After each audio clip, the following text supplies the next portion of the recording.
Welcome back to Poorly Educated Today in the News.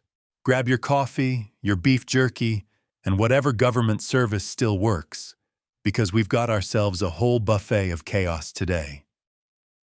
It's February 2nd, 2026, which means America's hangover has gone nationwide, and apparently we're powering through it with a combo of shutdowns, lawsuits, gold crashes, bomb cyclones, and pop stars yelling at ICE, just like the founders intended. Segment 1.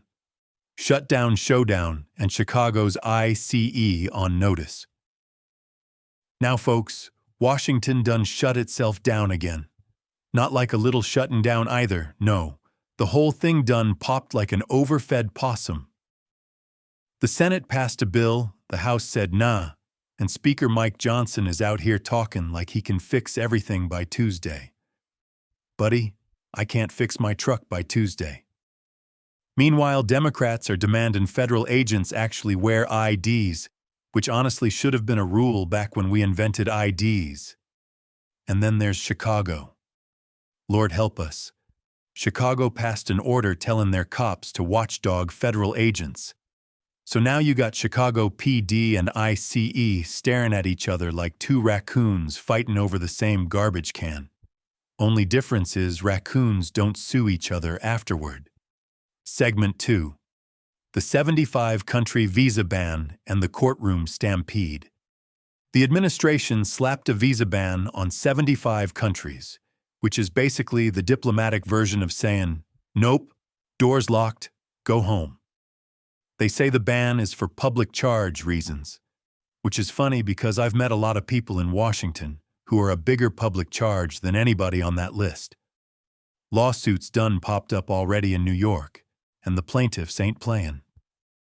One grandma's kids from Ghana got turned away right at the interview, and some Colombian medical genius with a visa for being too smart also banned.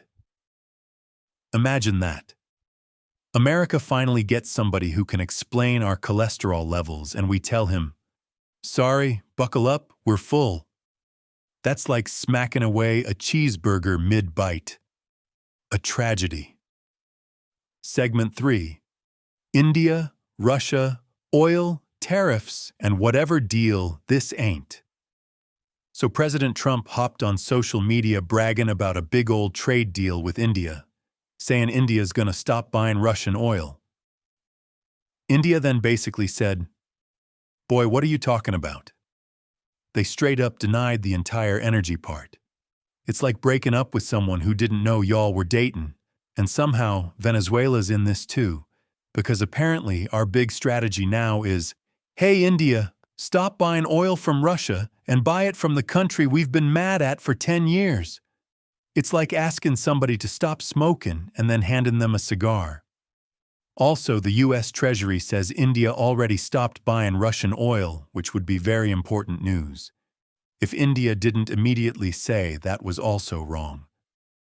Folks, the only thing less stable than our foreign policy right now is my cousin's above-ground pool. Segment 4. Gold crash, silver sinks, and the AI rodeo. Markets went crazier than a rodeo clown on discount energy drinks. Kevin Warsh got nominated for Fed chair, and suddenly gold dropped 8% like it found out it was being replaced by cubic zirconia. Silver fell so hard, even werewolves checked in like, y'all good? Traders got hit with margin calls so big they probably had to sell their furniture.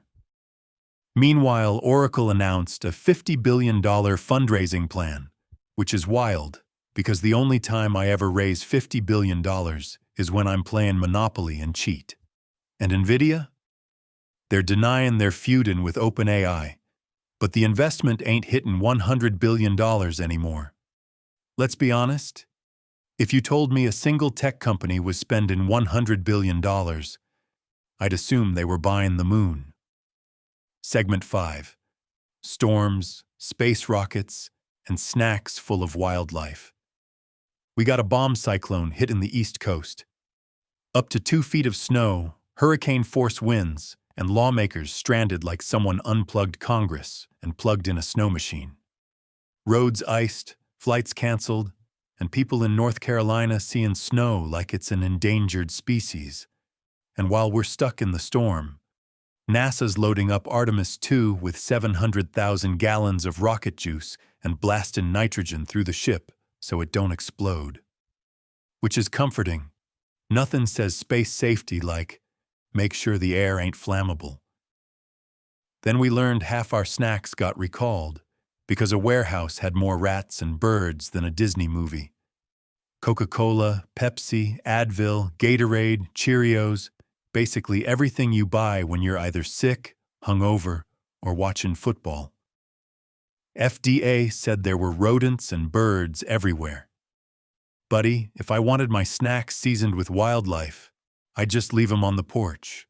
Segment 6. Grammys protest, Super Bowl culture clash, and Chris Kyle Day. At the Grammys, Bad Bunny became the first Spanish-language album of the year winner, then used his moment to roast ICE. Kendrick Lamar wore an anti-ICE pin, and half the music industry joined in. Meanwhile, Texas celebrated Chris Kyle Day, which tells you everything about America right now. Half the country's listening to Bad Bunny yell about dignity. The other half's buying commemorative sniper merch.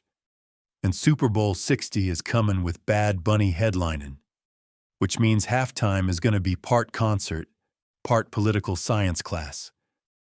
We also get Charlie Puth singing the anthem and Coco Jones doing Lift Every Voice and Sing, which means America will be crying, cheering, getting mad online, and eating wings all at the same time.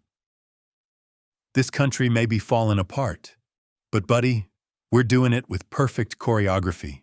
Segment 7. Artemis, aliens, and America's favorite space panic.